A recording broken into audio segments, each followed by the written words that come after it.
Listen up, I hope it's on your radar. Mother's Day, it's right around the corner, so we've got master crafter and YouTube expert Sophie Maletsky. Sophie has some DIY crafts for us that the little ones can create at home with a few household items.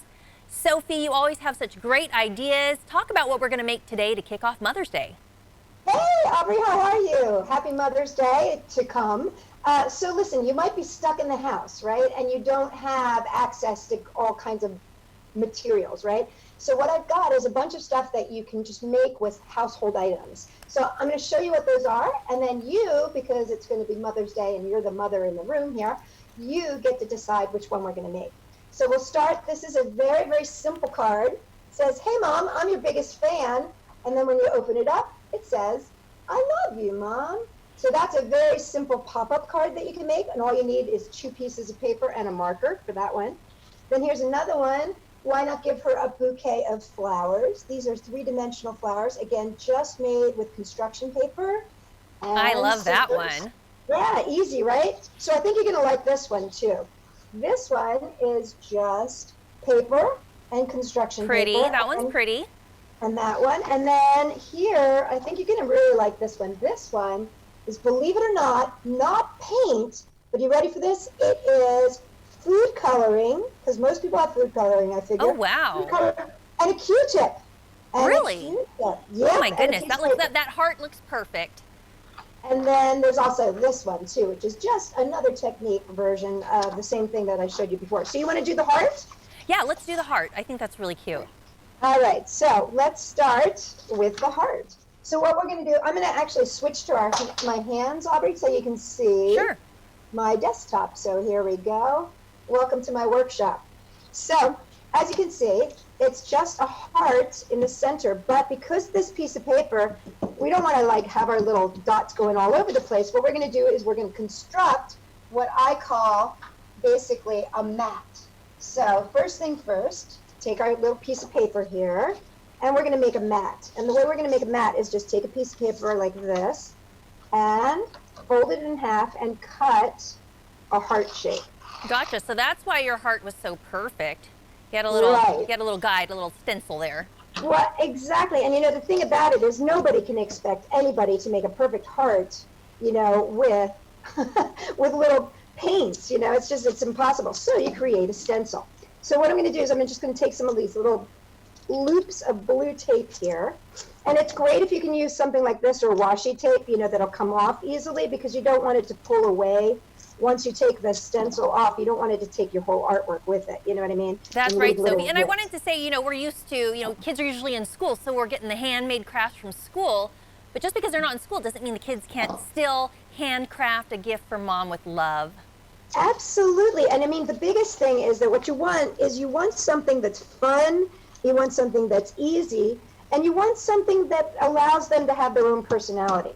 Okay, so see there, we've done that. Okay, then what I'm going to do, and get this is from my salads that I eat for lunch every day. Repurposing, I love it. You got, hey, listen, I got to recycle everywhere I can, because I got to tell you, I can't get out to the stores, right? So, True. you know, I got to use the recycling techniques too. You should see my bin. It's overflowing with great stuff for crafting.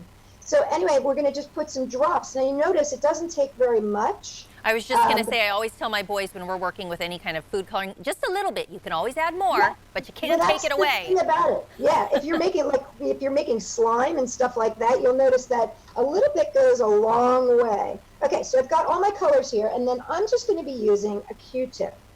And what you do is just take that Q-tip. Now, the one main thing that you want to try to make sure that you're doing is get these edges, right? Because the edges are what's going to create your shape. But then you just go, woo, just go to town, right? And It's I almost think, like you know, you're this would be good for kids of any age.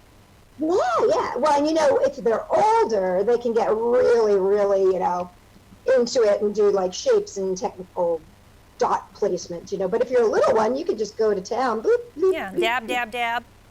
Exactly. can do that. What do they say? A little dab will do you, right? Well, Right, this is a right. little dab. So you keep going like that, right? And you just cover the whole thing. So you'll end up, this is what you'll end up with. Beautiful. Okay, so I did one here ahead of time for you, so you didn't have to watch me go crazy with my dots. Although I have to tell you, it is so much fun. I was having a blast doing this. So, okay, so now you got this. Now, once it's all dry, and because it's, you know, it's just really, it's like a watercolor because it's really thin and really dries quickly.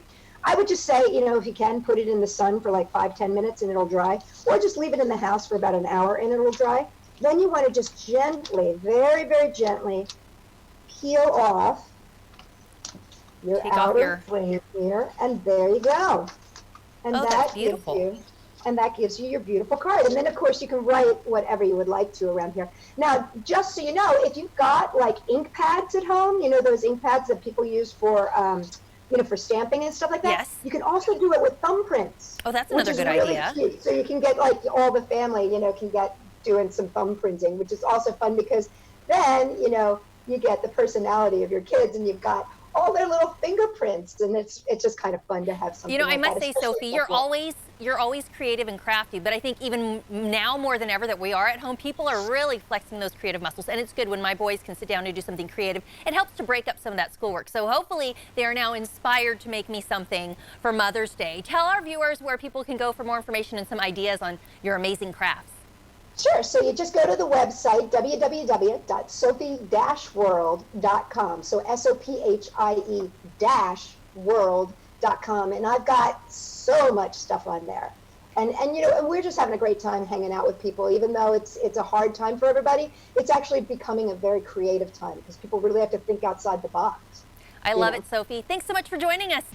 This interview involves commercial content. The products and services featured appear as paid advertising.